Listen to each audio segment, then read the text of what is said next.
folks, and welcome to another video. Here I am trying to explain or show you how to beat the chapter 2.6, so Invasion 2, 6th chapter, because most of us have struggles to beat it, especially on higher difficulty. Even I didn't beat it on this account, so as you can see here, in the second invasion, 6th chapter, I have only beat the extreme hard level. I was not beating the king level. King level is extremely difficult, and overall this level is very difficult because the game devs have changed the how is it called? The weakness exposure of the boss. So what you have to do in round 5, 10 and 15 is very important in chapter 6 and onwards. So before chapter 6 it's not that important, but after chapter 6 they was inventing the weakness exposure mechanic. So if we cannot expose any weakness, we have a 100% chance of losing the round. There's no way we will beat the boss without having at least one of the weaknesses exposed. So I have tried with my team to fulfill the first weakness expose and the second, and I can tell from experience this is a very, very hard task to do. Maybe any other person found out or has a better strategy how to do that, but I have tried it, and I can tell you it's very, very hard. So what we have to keep in mind is we need at least one weakness exposed. We have to expose one weakness. So I think the easiest weakness to expose in this chapter is the third one, so the one on round 15, because you need to expose the weakness of every single monster you are killing on round 15.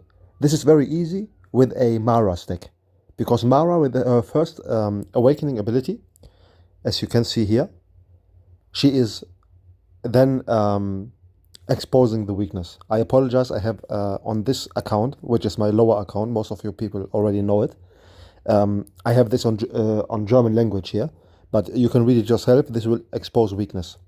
So Mara will be a very important part in this chapter if you want to play Belina. But if you play Hansi, I'm not really sure, because I wasn't beating it with Hansi, but Hansi is usually played with Manu. But generally said, if you look at my barrack here, maybe if I can, let me see, manipulate it here a little bit by putting all the level 1s here, then I can show you better on my first page which heroes I've leveled. And as I said, this is my level 73 account, as you can see upper left corner.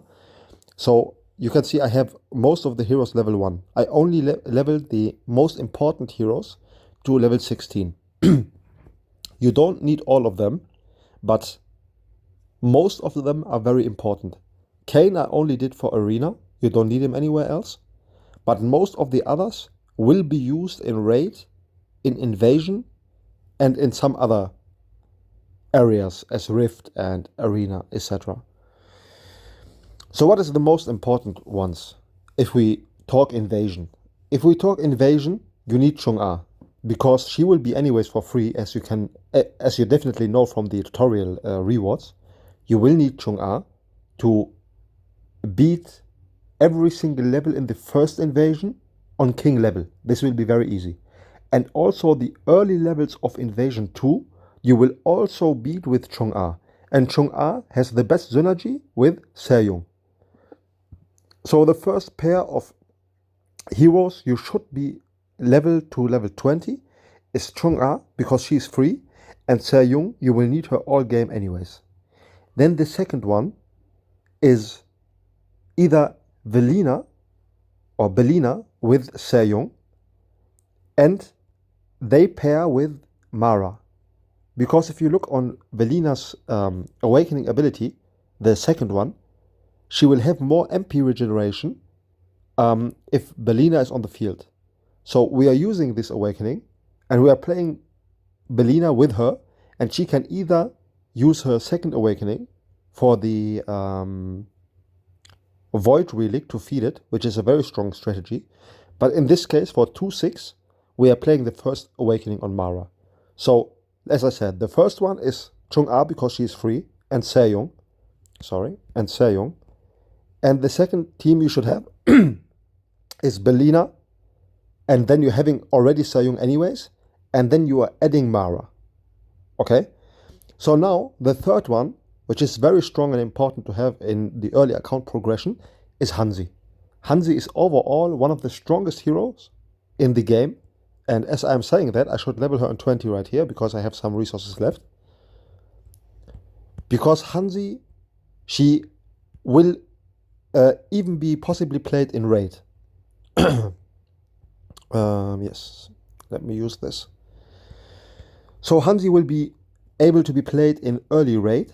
She is very important in invasion. She will nearly clear all invasion levels, even the later ones, even the last one, the 210, 29, I think even. She will clear that easily. And then she is also the top tier arena hero since like half a year. So you should always have Hanzi. And Hanzi has the best synergy with the recently reworked Mano. Where is he? Here he is. If you look at Mano, his first awakening, it says if you have 0 spell power on a hero, then you will get 60% physical crit chance and crit damage, 30% crit damage, I think.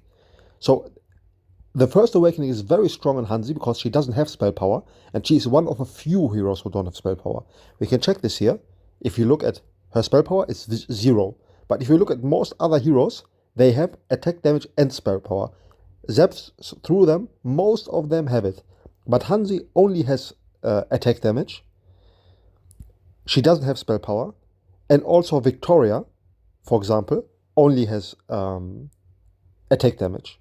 So this is where Mano's first awakening is very strong and you use it here.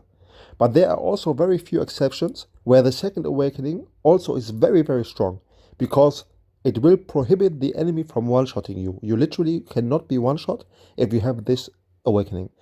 So, repeating, Chung-Ah Sejong, then you're adding Belina and Mara, and then the next team is Hanzi and Mano. Yes? Obviously, there is one hero, which in the later game is the top tier hero which you will always need, especially in raid, and that is Lunaire. You need Lunaire, it is very important, and she will pair with a lot of other heroes. For example, also one of the strongest heroes in the mid or late game is Zoyun. Zoyun you will easily pair with Lunaire. You can also pair Neria with Lunaire. So you need to have a little bit of a picture which heroes you need to have in your barrack. Obviously, if you are in a little bit of an early game and you don't have too many resources, you will still have level 16, level 17 heroes. But level 16 is where the awakening is getting unlocked. So I'm telling you now, you have to have those heroes on level 16. You need them to. You need to have them in your barrack with their awakening opened. It is very important. And after you have that, you can then start slowly leveling to them to level 20. It is not as important because it only gives a few stats, but obviously it buffs them a little bit. And as for most of the other heroes, as you can see, most of them I left them on level 1 or level 8. Some of them are very strong. Depends on which area of the game you are playing. So it's not that I'm saying all of level 1 or level 8 heroes here are useless. There are still some I need to do on level 16, like Agatha is very strong, for example, in Invasion, and some others. But the most important, in my opinion, as I can say right now, in all of the areas of the game, is this page of the heroes. You should have them, except Kane. I only put them for arena. You don't need him, but all of the others, for raid and invasion, you should definitely have them. Okay? So I will end this video right here. It is a 10-minute video where I just showed you a little bit of the understanding which teams and heroes you need. And afterwards I will follow up some videos of what relics you need, and then of how you put your barrack teams together and how to beat different levels, etc. I'm trying to do a little bit of a guide series here. So till now, thank you for watching, and I hope it helped you a little bit, and see you soon.